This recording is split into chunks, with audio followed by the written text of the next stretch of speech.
A paz do Senhor Jesus, estamos iniciando mais um Instantes Finais e eu quero mais uma vez agradecer ao nosso bom Deus pelo privilégio de estarmos juntos mais uma vez. Quero agradecer ao nosso pastor pela honra, pelo privilégio que nos concede de poder estarmos aqui diariamente estudando a palavra de Deus e quero agradecer a você por sua audiência, a você que nos assiste pela TV, a você que nos acompanha pelo YouTube, a você que nos acompanha pelo site www.iadpeplay.org.br e a você que está nos acompanhando também pelo aplicativo da Rede Brasil TV, que é uma forma muito simples de você acompanhar o nosso programa. Você vai lá no Play Store, baixa esse aplicativo, Rede Brasil TV, e aí você acompanha, você assiste do seu celular de qualquer lugar onde você estiver. E eu quero dizer mais uma vez que o nosso desejo, o nosso objetivo aqui no programa, ele é tríplice. Primeiro, que se você já é cristão, você já é evangélico, que você possa crescer espiritualmente, que você possa ser edificado, que você possa ter uma compreensão melhor acerca das profecias bíblicas, dos eventos escatológicos e do livro do Apocalipse. Se você, por alguma razão, ainda não é cristão, não é evangélico, o nosso desejo é que você possa receber Jesus como seu Salvador pessoal, fazer a maior escolha da sua vida. Não há decisão, não há escolha mais importante do que esta, receber Jesus como seu Salvador pessoal. E se você já foi cristão, se você já foi evangélico, e por alguma razão você afastou-se de Cristo, da igreja, você possa, nosso desejo é esse, que você possa voltar à casa paterna, voltar a servir e seguir a Cristo, porque Jesus pode voltar a qualquer momento e eu tenho certeza que você não quer ficar aqui neste mundo para enfrentar a grande tribulação. Mas independente de você ser cristão ou não, o nosso desejo é também que Deus continue com as suas mãos poderosas abençoando você, a sua família, que as bênçãos de Deus sejam derramadas, continuem sendo derramadas sobre você e a sua família.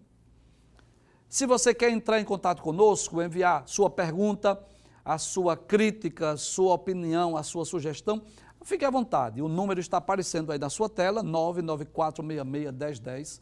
Nós pedimos, por gentileza, apenas que você nos informe o seu nome, você informe a sua cidade, a sua igreja, para que nós possamos ler aqui no momento que formos responder a sua pergunta. Muito bem, se você está acompanhando de forma sequenciada o nosso programa, você sabe que nós estamos estudando o livro do Apocalipse. Nós já tivemos oportunidade de estudarmos 13 capítulos do livro, já estamos mais de 50%, né? Se são 22 capítulos, já estudamos 13 completamente. E estamos estudando esta semana o capítulo de número 14. Nós temos dedicado mais tempo para explicar este capítulo, porque ele trata de diversos temas distintos, né? Vamos recapitular, por exemplo, no capítulo 14, versículos 1 a 5, fala exatamente sobre o Cordeiro e seus remidos do Monte Sião. Quem são esses remidos? São aqueles 144 mil que aparecem no capítulo 7 do Apocalipse, versículos 4 a 8, que são os pregadores do Evangelho do Reino durante a grande tribulação.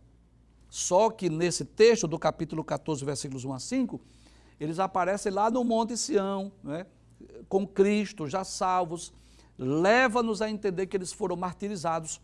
Nós já explicamos nos programas anteriores.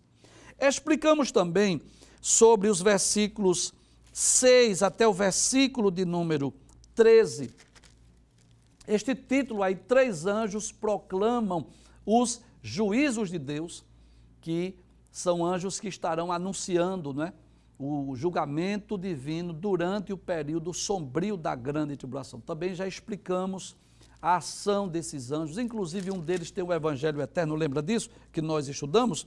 Muito bem, então nós já estudamos acerca deste tema, os 3 anjos proclamam os juízos de Deus e nos últimos programas, nós estamos estudando o último tema do capítulo 14, que é a ceifa e a vindima. É um texto curto, mas nós preferimos dividir em 2 programas por conta da complexidade desse texto. quando fala de ceifa e vindima, só recapitulando, para reforçar o aprendizado, praticamente são termos semelhantes em certo aspecto. Tanto a ceifa quanto a vindima fala de colheita, só que a ceifa, ela é mais geral, é uma colheita de qualquer fruto da terra. Já a vindima, ela é mais específica. Ela fala da colheita das uvas. Então, esse texto de Apocalipse, capítulo 14, versículos 14 a 20, na verdade, ele fala de dois episódios, vamos chamar assim, não, episódio não, vamos dizer assim, dois fatos, dois eventos escatológicos, dois acontecimentos, né, que ocorrerá na segunda fase da segunda vinda de Cristo. Não é o arrebatamento, é a vinda de Jesus em glória. Então haverá dois acontecimentos, dois eventos escatológicos. Então, em que ocasião Jesus descerá sobre as nuvens do céu? No final da grande tribulação. E para que Jesus vem nesta segunda fase? Ele vem com vários objetivos. Ele vem para pôr fim aos governos humanos, ele vem para livrar Israel lá da batalha do Armagedon, ele vem para lançar o anticristo e o falso profeta no lago de fogo, ele vem para julgar as nações, ele vem para prender a Satanás e vem para implantar o reino milenial. Inclusive, você pode ir lá no playlist, lá no YouTube, e assistir esse programa, Os Propósitos da Vinda de Jesus em Glória, que você sabe disso. A vinda de Jesus dá-se-á em duas fases distintas. Essa é a interpretação pré-milenista e pré-tribulacionista. Jesus vem antes da grande tribulação para arrebatar a sua igreja e vem depois da grande tribulação para reinar sobre a terra. Então, na ocasião desta vinda de Jesus, haverá dois eventos escatológicos simultâneos ali. Haverá o julgamento das nações e ali haverá uma colheita daqueles frutos bons, que é exatamente as pessoas que estiverem na terra no final da grande tribulação. Nós já citamos vários textos bíblicos, mas é sempre bom relembrar. Mateus capítulo 25, versículos 31 a 46, fala desse episódio, desse fato, desse evento. E também São Mateus capítulo 24, versículos 30 a versículo de número 32, você pode anotar e ler na sua Bíblia. Então, são dois eventos escatológicos simultâneos na ocasião da vinda de Jesus em glória. Então, no programa anterior, nós explicamos sobre este primeiro evento, que foi a ceifa, a colheita. Vamos relembrar? Capítulo 14, versículos 14, 15 e 16. O que foi que João viu? Primeiro, João viu aí uma nuvem branca e havia um ser assentado nesta nuvem. Quem era? A Bíblia diz que ele era semelhante ao Filho do Homem. Nós lemos aqui dois textos, Daniel capítulo 7, versículo 13 e Apocalipse capítulo 1, versículo 13, e cremos que esse Filho do Homem é o próprio Cristo, é o próprio Jesus. Ele tinha na sua cabeça uma coroa, porque ele é rei, mas ele aparece aí nesta visão com uma foice na mão. Pode trazer a tela, por favor. Um instrumento usado pelos agricultores para fazer exatamente a colheita. Aqueles que iriam arrancar o trigo, por exemplo. E é claro que os destinatários originais, os israelitas, que receberam esse livro primeiro do que nós, é claro que eles conhecem muito bem isso aí. Ainda hoje é usado em alguns lugares essa foice, que é para fazer essa colheita. Então, claro, não significa dizer, é claro, que Jesus vai descer do céu com uma foice na mão. Não. Mas isso mostra que Jesus vem para fazer uma colheita. Veja o que diz o versículo de número 15. Então, o texto do versículo 15 diz que saiu outro anjo do templo e esse anjo clamava com grande voz, falando para aquele que estava sentado sobre a nuvem. E aí, claro, nós já explicamos, não significa dizer que este anjo vai dar uma ordem a Jesus, claro que não, porque o anjo é subordinado, é inferior a Cristo, mas é como se ele estivesse trazendo um anúncio de Deus o Pai. Lança a tua foice e cega, ou seja, olha, pega a tua foice e faz a colheita, em outras palavras. é já vinda a hora de cegar, porque já a seara da terra está madura. Então, trazendo para uma linguagem, né, bem atual, é como se dissesse assim, olha, os frutos já estão maduros e já chegou a hora de fazer a colheita. Então, o agricultor sabe disso, que existe o tempo de plantar, existe o tempo de regar e existe o tempo de colher. E quando chega o tempo da colheita, não pode demorar, porque senão o fruto ele pode apodrecer, pode não ter uma boa produtividade, se não fizer isso no momento exato ou oportuno, né? Se a terra produzir e não fizer a colheita no momento exato, então vai perder, com certeza, vai perder muitos dos frutos da terra. Então, quando o anjo disse que a terra está madura, que chegou o tempo, significa dizer, chegou o tempo de fazer essa colheita. E que colheita é essa? Nós já citamos. Nós explicamos no programa anterior. É a ocasião em que os anjos, eles vão separar os homens na terra em 3 grupos distintos. Aqueles que estarão à frente de Jesus são os judeus. Aqueles chamados de irmãos. Aqueles que estiverem à esquerda de Jesus são chamados de nações bodes, que são as nações, os povos que lutaram contra Israel durante a batalha do Armagedom. E à direita de Jesus vai estar as nações ovelhas, aqueles que apoiaram o povo judeu, que creram na mensagem do Evangelho do Reino e estão esperando Jesus voltar para implantar o reino milenial. Então esta colheita agora, pegar a foice e colher o fruto da terra, é no bom sentido do termo, não é vingança, não é juízo, não é castigo, não, é colheita. Por quê? Porque a partir de então, Jesus vai implantar o reino milenial.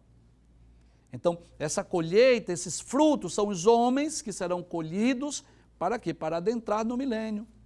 E aí, São Mateus capítulo 25, versículo 34, Jesus vai dizer, vinde benditos do meu Pai, possuí por herança o reino que vos está preparado desde a fundação do mundo. Então, é esta a colheita. Veja o que diz o versículo de número 16, que foi o último versículo que nós estudamos. Dizia aquele que estava sentado sobre a nuvem, meteu a sua foice à terra, e a terra foi cegada. Então, cegada no bom sentido do termo. Cegada no sentido de colher, né? Tirar os frutos bons. Levando os homens, os judeus e as nações que ajudaram Israel durante o período tribulacional para adentrarem no reino milenial. A partir do versículo de número 17, aí vem o outro evento escatológico, que é a vindima. Nós já explicamos aqui que há um aspecto diferente da ceifa e da vindima. A ceifa é mais uma colheita geral, a vindima é uma colheita específica de uvas, que para a comunidade judaica, e ainda hoje em muitos estados, em muitos países, isso ocorre. A colheita da uva, e elas são levadas para a produção do vinho. Nós vamos perceber aqui que esta vindima, esses cachos de uvas que serão arrancados, serão levados para o lagar, onde serão pisados. Você vai ver isso tanto no texto bíblico quanto nas imagens que a equipe de arte preparou. Só que essa vindima aqui, ela fala de um evento escatológico, ela fala de juízo, ela fala de julgamento, ela fala de castigo, ela fala de punição. E aí eu torno a dizer o que nós já dissemos em outros programas. Como Deus é justo, a justiça de Deus exige, isso é uma expressão para que você entenda, né? Não é que Deus recebe ordem de ninguém, mas é como se a justiça de Deus, ela o impulsionasse, vamos falar assim, que acho que fica melhor de entender, a agir dessa forma, recompensando os justos e punindo os injustos, né? Então, a partir do versículo de número 17, nós vamos ver que trata-se agora de uma vindima, de uma colheita, mas uma colheita para juízo, para julgamento, de uma ação agora do juízo de Deus, que é o evento escatológico que ocorrerá na ocasião da segunda fase da sua segunda vinda. Quando Cristo vier julgar as nações, ele vai punir, ele vai castigar as nações que estiverem na terra. para uma melhor compreensão do texto, para uma melhor compreensão, eu quero lhe sugerir você assistir um programa lá no playlist, no YouTube, o programa que nós falamos sobre a Batalha do Armagedon, que é exatamente nessa ocasião que vai ocorrer esta vindima. Então veja o que diz o versículo de número 17. Pode abrir a tela. E saiu do templo que está no céu outro anjo. Observe agora, aparece outro anjo. Primeiro ele viu Cristo, depois um anjo que disse a Cristo que ele deveria fazer a colheita, e agora aparece outro anjo, o qual tinha também uma foice aguda. Então observe que agora, que coisa interessante, agora era um anjo que tinha uma foice na sua mão. Então Cristo tinha uma foice para fazer a ceifa, a colheita, recolher os frutos bons, conduzir os homens para o reino milenial. Agora é um ser angelical. E quando nós lemos esse texto, nós vamos perceber o que diz São Mateus capítulo 13, versículo de número 36 a 43, que é exatamente um texto que nós lemos ontem, logo no início do programa, para facilitar a compreensão. E eu gostaria de reler mais uma vez, porque nunca é demais lermos a Bíblia, até porque o nosso objetivo é facilitar a sua compreensão, não é? Esse é o nosso objetivo, é que você entenda a profecia. Então, no capítulo 13, observe que o versículo de número 41 diz assim: mandará o Filho do Homem os seus anjos, e eles colherão do seu reino tudo o que causa escândalo e os que cometem iniquidade, e lança a alusão na fornalha de fogo, ali haverá pranto e ranger de dentes. Observe que o texto diz claramente que os anjos é que farão essa colheita, é eles que irão fazer a colheita. E nós podemos ler ainda no mesmo evangelho, o evangelho de Jesus, escrito por Mateus, no capítulo de número 24, versículo de número 31, que fala exatamente do mesmo período de tempo, do retorno de Cristo a essa terra. São Mateus 24, versículo 31 diz: e ele enviará os seus anjos com rígido clamor de trombeta, os quais ajuntarão os seus escolhidos, desde os quatro ventos, a uma e a outra extremidade dos céus. Então, veja que os anjos vão fazer a separação das nações bodes, das nações ovelhas, como está no capítulo de número 25, versículo de número 31. Quando o Filho do Homem vier em sua glória, e todos os santos anjos com ele, então se assentará no trono da sua glória, e todas as nações serão reunidas diante dele, e apartará um dos outros, como o pastor aparta do bode as ovelhas. Então veja que os seres angelicais vão participar também desse momento, dessa ocasião, dessa separação das pessoas, dos homens que estiverem na terra para esse julgamento. Volte o texto, por gentileza. Então este anjo aí, ele tem essa foice aguda, exatamente com esse objetivo de fazer também esta colheita. Versículo 18, vai aparecer outro anjo agora, observe. Diz assim: saiu do altar outro anjo, agora outro ser angelical, que os seres angelicais aparecem com muita frequência no livro do Apocalipse, você sabe disso. E que este que saiu do altar, ele tinha poder sobre o fogo. Então, esse anjo aí, vamos dizer assim, era responsável pelo fogo. E clamou com grande voz ao que tinha foice. É agora esse anjo que diz ao outro: olha, lança a tua foice aguda e vindima os cachos da vinha da terra, porque já as suas uvas estão maduras. Então, o que foi que esse anjo disse ao anjo que tinha a foice, né? Traga o texto, por gentileza, veja que coisa interessante, né? Pode trazer a tela, por gentileza? Então, um anjo aparece e diz a Cristo que ele deveria fazer a ceifa. Depois aparece outro anjo com a foice, e vem outro ser angelical dizer a ele: olha, agora chegou a hora, agora é você que vai fazer a vindima, é você que vai arrancar os cachos das uvas, porque já está pronto para a colheita. E você vai perceber, lendo o texto, que colher essas uvas aí, fala de uma expressão de juízo, de uma expressão de julgamento, que é exatamente Cristo que vai destinar os ímpios, vai castigar os pecadores na ocasião da segunda fase da sua segunda vinda, na ocasião que estiver sendo travada aqui na terra a batalha do Armagedon. Veja o que diz o versículo 19. Aí diz, e o anjo meteu a sua foice à terra e vindimou as uvas, ou seja, arrancou os cachos de uva da vinha, né? O que é uma vinha? Uma plantação de uva. E lançou-as no grande lagar da ira de Deus. Pausa, por gentileza. Veja que coisa interessante. O que é um lagar?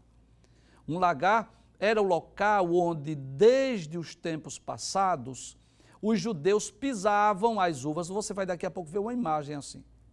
Então, pisavam as uvas, espremiam as uvas para fazer o quê? Para fazer o suco da uva, para fazer o vinho.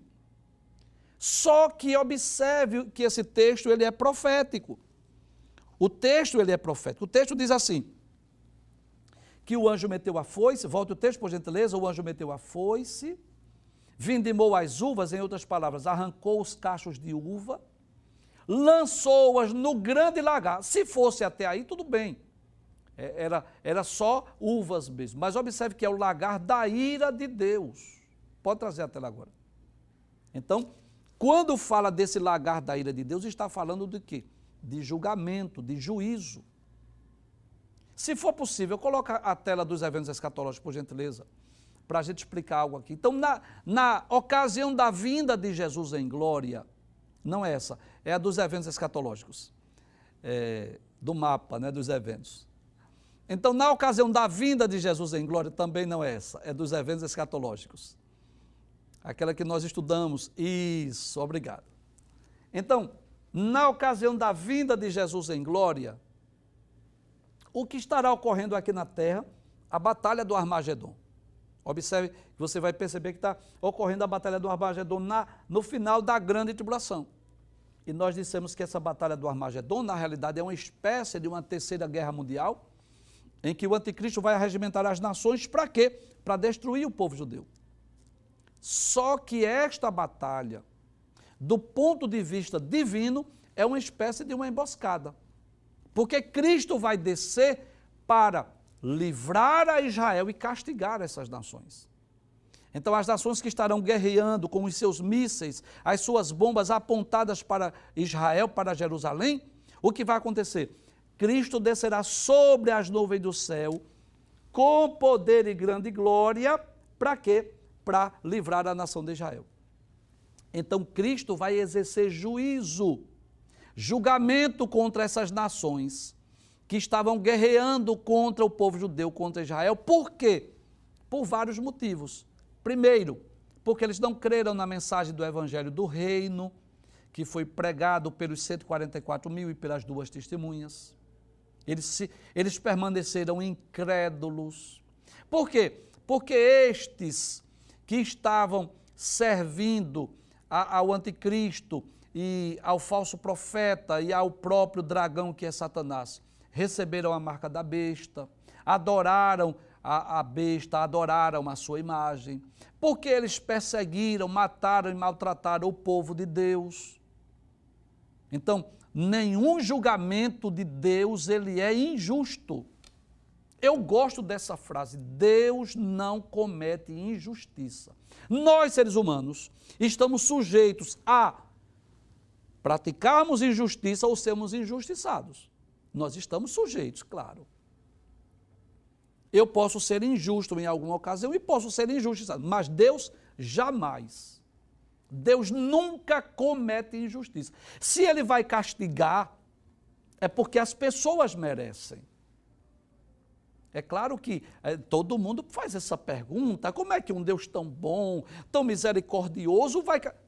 É a justiça de Deus que exige. Não é? Então, as pessoas que foram incrédulas, que não creram na mensagem da pregação do Evangelho do Reino, que adoraram a Satanás, que adoraram o anticristo, que participaram da religião do falso profeta, que receberam a marca da besta, que perseguiram e mataram e maltrataram o povo de Deus, vão ficar impunes? Claro que não. Deus terá que exercer juízo. Então fez a colheita, fez a ceifa, versículos 14, 15 e 16, e a partir do versículo 17, juízo, julgamento. Pode voltar agora ao texto de Apocalipse, capítulo de número 14. Aí, nós vamos ver aí, eu volto o texto mais uma vez, Versículo 19, por favor. Aí diz que o anjo meteu a foice, arrancou as uvas, lançou-as no lagar da grande ira de Deus. E aí eu gostaria de ler alguns textos. Isaías capítulo 63. Então, um dos propósitos da vinda de Jesus em glória é exatamente exercer juízo, exercer julgamento. Vamos ver o que diz Isaías capítulo 63. É muito importante que você esteja com a sua Bíblia, ou pelo menos você esteja com um caderno para anotar os textos bíblicos e ler depois. Isaías capítulo de número 63, versículos 1 a 4, a epígrafe, o título diz: Deus vinga, Deus salva e vinga o seu povo. Quem é este que vem de Edom, de Bosra, que são países vizinhos a Israel, no extremo sul, com vestes tintas, ou seja, ele está com as vestes salpicadas. Este é glorioso em sua vestidura, que marcha com a sua grande força. Eu, que falo com justiça, poderoso para salvar. Então veja que essa vinda de Cristo, tanto é para salvar, quanto para punir, para castigar. Versículo 2, por que está vermelha a tua vestidura? Vamos perguntar assim, qual é a razão de estar vermelha as tuas vestes? Aí ele diz, e as tuas vestes como as que daquele que pisa no lagar. Por quê? Porque quando o judeu levava as uvas para serem espremidas lá no lagar, salpicava e molhava as suas roupas. Aí vamos perguntar a Cristo. Versículo 3, ele diz, eu sozinho pisei no lagar, e dos povos ninguém se achava comigo, e os pisei na minha ira, e os esmaguei no meu furor. Veja que isso é profético. Ele pisou na ira, no seu furor, e o seu sangue salpicou as minhas vestes, e manchei toda a minha vestidura. Porque o dia da vingança estava no meu coração, e o ano dos meus redimidos é chegado. Que coisa interessante. O dia da vingança estava no meu coração, e o ano dos meus remidos é chegado. Então, as duas coisas, vingança para uns e remissão para outros. É interessante que no capítulo 19 do livro do Apocalipse, nos versículos 13 e versículo de número 15, também mostra Jesus com as vestes salpicadas. Capítulo de número 19, versículos 13 e versículo 15. E estava vestido de uma veste salpicada de sangue. E o nome pelo qual se chama é a palavra de Deus. E da sua boca saiu uma aguda espada. Para que essa espada? Para ferir com ela as nações. E ele as regerá com vara de ferro. E ele mesmo é o que pisa o lagar do vinho, do furor, da ira do Deus Todo-Poderoso. Que coisa interessante. O versículo de número 19, abra a tela por gentileza, por favor, diz que as uvas foram lançadas aonde? No lagar, no grande lagar da ira de Deus. E Apocalipse capítulo 19, versículo 15, fala exatamente sobre isso, que Jesus é aquele que pisa o lagar do vinho do furor da ira do Deus Todo-Poderoso. Então, pisar o lagar aqui significa exercer juízo, executar, da mesma forma como os judeus que com os seus próprios pés espremiam as uvas, Cristo estará descendo para exercer juízo, para exercer julgamento, para castigar, para punir aqueles que, durante a grande tribulação, perseguiram o povo judeu e perseguiram também os servos de Deus. Veja o que diz o versículo de número 20, que é o último texto que nós vamos estudar. E o lagar foi pisado fora da cidade, e isto é profético, né? Veja essa imagem aí, você tem mais ou menos uma ideia de como era o lagar, né? As pessoas pisando e sendo derramado aí, só que aí está avermelhado, por quê? Porque isso é profético, agora é sangue, não é vinho não. Então o lagar foi pisado fora da cidade, por quê? Porque a batalha do Armagedon, traga a tela por gentileza, a batalha do Armagedon, pode trazer por favor, depois a gente volta para o versículo 20. Ela dá-se-á numa planície em Israel, que é chamado Vale de Megido, ou Vale de Josafá, ou o Armagedon. Inclusive, qualquer pessoa que vai a Israel, isso é um ponto turístico, né? Tem a oportunidade de ver, de fotografar, pelo menos de longe. É uma planície que foi palco de várias batalhas do passado. E será de Armagedon, conforme Apocalipse, capítulo 16, versículo 16, que eu vou ler, diz assim: e os congregaram no lugar que em hebreu se chama Armagedon. Então, aquele exército com 200 milhões de soldados vão estar ali cercando Jerusalém, a ponto de destruir Israel. Então, onde se dará isso? Exatamente lá no Armagedon. Volta o texto mais uma vez. E o lagar foi pisado fora da cidade, ou seja, lá em Armagedon. E saiu sangue do lagar até aos freios dos cavalos, pelo espaço de 1.600 estádios. 1.600 estádios, um estádio equivale a 185 metros e 1.600 estádios equivale a mais ou menos 300 quilômetros. É como se houvesse um rastro de sangue de 300 quilômetros. Aí você vai perguntar, será que isso é literal? Pode ser, porque a Bíblia fala de uma batalha com 200 milhões de soldados. E estes soldados, que a princípio partiram para destruir Israel, agora vai ser executado por quem? Por Cristo. É Jesus que vai exercer juízo. Nós lemos em Apocalipse, capítulo 19, versículo 13, versículo 15, que é Cristo que vai pisar no lagar do vinho da ira do furor, do Deus Todo-Poderoso. Mas eu quero ler outras profecias que falam sobre isso. Joel capítulo 3, o livro do profeta Joel também vai falar sobre este episódio. Se você puder, abra a sua Bíblia, Joel capítulo de número 3, a partir do versículo de número 9. Proclamai isto entre as nações e santificai uma guerra, suscitai os valentes, cheguem-se, subam todos os homens de guerra. Forjai as espadas das vossas enxadas e lanças das vossas foices, diga ao fraco, eu sou forte. Ajuntai-vos e vinde todos os povos em redor, e congregai-vos, ó Senhor, faze descer ali os teus fortes. Movam-se as nações e subam ao vale de Josafá, que é o mesmo que é chamado no Novo Testamento de Armagedon. Porque ali me assentarei para julgar todas as nações em redor. Então, Cristo vai sentar ali para julgar as nações naquele lugar chamado Armagedon. Versículo 13, lançai a foice, porque já está madura a seara. Vinde, veja mais uma vez aqui, lançai a foice. Observe como a profecia bíblica se harmoniza. Que coisa interessante. Lançai a foice, porque já está madura a seara, e vinde. Descei, porque o lagar já está cheio. E lagar aqui, claro, no sentido profético, está cheio de sangue. Os vasos dos lagares transbordam, porquanto a sua malícia é grande. A maldade dos homens, o pecado, a desobediência. Versículo 14. Multidões, multidões no vale da decisão, porque o dia do Senhor está perto no vale da decisão. O sol e a lua se enegrecerão, isto é, durante a grande tribulação. As estrelas retirarão o seu esplendor. O Senhor bramará de Sião e dará a sua voz de Jerusalém.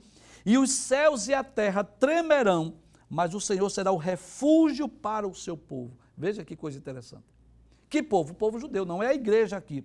E a fortaleza dos filhos de Israel. E vós sabereis que eu sou o Senhor vosso Deus, que habito em Sião, o monte da minha santidade, e Jerusalém será santidade, estranhos não passarão mais por ela.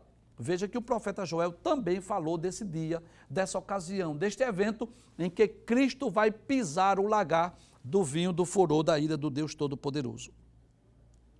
O livro do profeta Zacarias também, capítulo de número 14, que é o último livro do Antigo Testamento, 14, se você puder, abra a sua Bíblia e leia, versículos 1 a 4, diz assim: eis que vem o dia do Senhor. E o dia do Senhor, você já sabe, é o dia de uma ação divina. Pode ser um dia de um juízo imediato, pode ser o dia da grande tribulação, pode ser o dia da vinda de Jesus em glória. O que vai dizer isso é o contexto. Eis que vem o dia do Senhor, em que os teus despojos se repartirão no meio de ti. Despojos de quem? Do povo judeu. Lembra do que Jesus disse em Mateus 24? quem estiver no campo não volte para casa, quem estiver no telhado não desça para buscar alguma coisa dentro de casa. Então, durante a grande tribulação, vai haver perseguição, vai haver invasão estrangeira, os soldados das nações confederadas vão invadir Jerusalém, vão violentar as virgens, vão matar os homens. Tudo isso está predito na palavra de Deus. Versículo de número 14, capítulo 14, versículo 1 de Zacarias, diz que os despojos do povo judeu serão repartidos entre os soldados. Versículo 2, porque eu ajuntarei todas as nações para a peleja contra Jerusalém. Então, é uma espécie de uma emboscada. Cristo vai trazer tudinho para o Armagedon, para o Vale do Megido, deixa vir, pode vir. E enquanto eles pensam que estão triunfando, ou estão avançando em direção a Jerusalém, na realidade eles estão indo para uma emboscada que Cristo já preparou. Aí dizia, a cidade será tomada, as casas serão saqueadas, as mulheres forçadas, metade da cidade sairá para o cativeiro, mas o resto do povo não será expulso da cidade. Versículo 3. E o Senhor sairá de onde? Do céu, vindo do céu, e pelejará contra essas nações como pelejou no dia da batalha. E naquele dia estarão os seus pés sobre o Monte das Oliveiras. Então, os exércitos das nações confederadas, com os seus mísseis apontando para Jerusalém, para o povo judeu, os soldados invadindo as casas dos povos judeus, roubando os seus pertences, os seus despojos, levando ali as suas coisas valiosas, cometendo muitas coisas horríveis, violentando as mulheres, matando os homens, enfim. Mas Cristo descerá sobre as nuvens do céu com poder e grande glória. Para quê? Para pôr fim a esta batalha, para livrar o povo judeu e para punir, para castigar os exércitos das nações confederadas. Volta ao versículo 20 mais uma vez, só para nós concluirmos. Por isso que o texto diz, e o lagar foi pisado fora da cidade. Por quê? Porque essa batalha será, na realidade, lá no Armagedon, onde estarão os exércitos reunidos. E saiu sangue do lagar até os freios dos cavalos. Então, claro que as guerras futuras já não tem mais cavalo, mas haverá muitos soldados, são 200 milhões de homens que estarão lutando naquela batalha, pelo espaço de 1.600 estádios, já falamos cerca de 300 quilômetros ali, uma extensão de sangue, de violência, de tantas mortes. Inclusive, eu quero concluir o programa hoje lendo Mateus capítulo de número 24, veja que coisa interessante, como a palavra de Deus se harmoniza. São Mateus capítulo de número 24, lá no versículo de número 27, diz assim, porque assim como o relâmpago que sai do Oriente se mostra até o Ocidente, assim será também a vinda do Filho do Homem.